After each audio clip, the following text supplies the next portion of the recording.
Assalamualaikum warahmatullahi wabarakatuh. Ketemu lagi bersama Bu Yuyun di sini dalam pembelajaran rencana anggaran biaya. Tapi item yang akan Ibu berikan hari ini yaitu tentang bagaimana cara menghitung volume dan membuat rencana anggaran biaya atau RAB. Sebelum Ibu masuk ke tujuan pembelajaran, ada yang tahu nggak apa sih volume pekerjaan itu? Oke, Ibu bantu ya. Volume pekerjaan itu adalah besaran satuan volume pekerjaan itu disesuaikan dengan pekerjaan masing-masing. Pekerjaan itu apa aja? Dari persiapan, pekerjaan fondasi sampai pekerjaan finishing. Nah, untuk tujuan pembelajaran di sini, anak-anak yang pertama peserta didik mampu menjelaskan volume pekerjaan dalam perencanaan bangunan sesuai dengan penyusunan rencana anggaran biaya.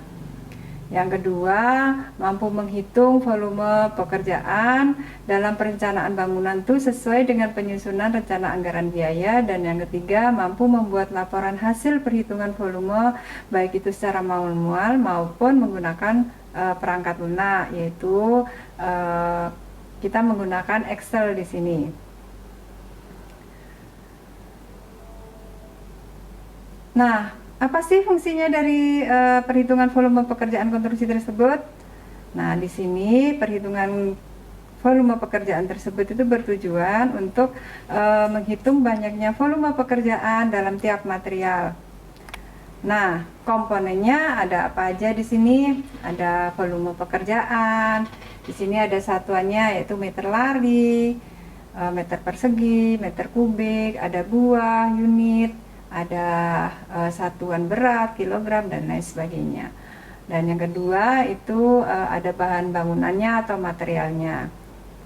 Ini berhubungan dengan harga bahan, dan di tiap kota itu untuk harga bahannya itu berbeda-beda, tergantung nanti dari AHSP-nya, analisa harga satuan pekerjaan.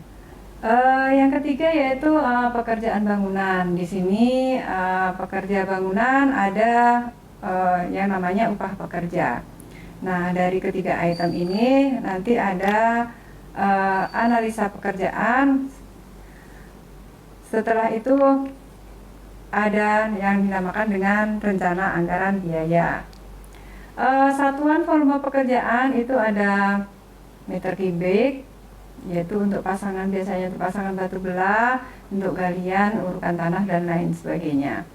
Meter persegi itu biasanya untuk pemasangan lantai keramik, plafon, pengecatan, dan lain sebagainya. Kalau untuk meter lari itu untuk pemasangan boplang, instalasi air bersih, dan lain sebagainya. Untuk kilogram biasanya untuk pekerjaan besi, beton, angker, dan lain sebagainya. Dan untuk buah itu biasanya digunakan untuk kunci tanam dan titik lampu. LS itu diperkirakan yang biasanya bila tidak ada dalam satuan pekerjaan. Nah, pedoman untuk menghitung besarnya volume pekerjaan itu harus ada yang pertama gambar denah, di mana untuk mengetahui ukuran panjang dan lebar bangunan kita memerlukan gambar denah. Kemudian ada gambar potongan, yaitu untuk mengetahui tinggi dan lebar daripada bangunan. Terus ada gambar detail, yaitu untuk menjelaskan ukuran-ukuran khusus. Gambar tulangan untuk mengetahui letak serta besi yang digunakan. Kemudian ada gambar situasi untuk mengetahui situasi dan arah angin. Nah, anak-anak, kalau dilihat dari gambar ini, apa yang terpikir dalam pikiran kalian?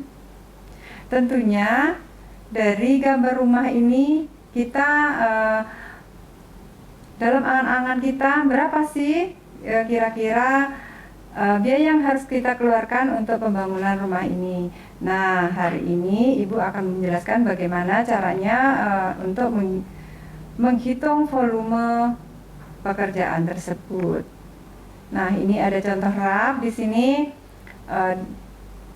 Di dalam RAP itu ada nomor uraian pekerjaan. Jadi ada pekerjaan itu dari mulai pekerjaan tanah, pekerjaan fondasi, pekerjaan kolom, kolom beton, sampai dia pekerjaan finishing. Ada spesifikasinya, kemudian ini ada perhitungan volumenya, kemudian ada unitnya, ada harga satuannya, ada jumlahnya. Ini contoh dari RAP ya. Untuk menghitung RAP itu kita memerlukan data-data antara lain gambar denah, kemudian rencana kerja dan persyaratan spesifikasi teknik pekerjaan yang sudah kita bahas pada beberapa minggu yang lalu. Ada nilai volume pekerjaan setiap item pekerjaan yang akan dibangun, kemudian ada daftar analisa satuan upah dan material bahan bangunan yang akan dipakai untuk membangun gedung tersebut. Nah, ini ada urutan dari perhitungan RAP. Yang pertama, kita membuat gambar kerja bangunan dulu. Terus yang kedua, kita membuat spesifikasi bahan dan syarat kerja. Yang ketiga, membuat rincian daftar pekerjaan. Yang keempat, menghitung volume per item pekerjaan.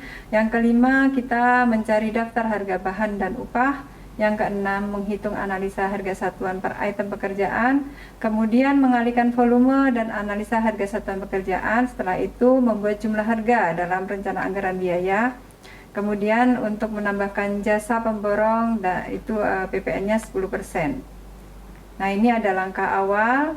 Kita menentukan item atau jenis-jenis pekerjaan, kemudian menghitung volume per item pekerjaan, mencari data harga bahan, nanti ini di AHSP, mencari data upah pekerjaan, dan mencari analisa harga satuan.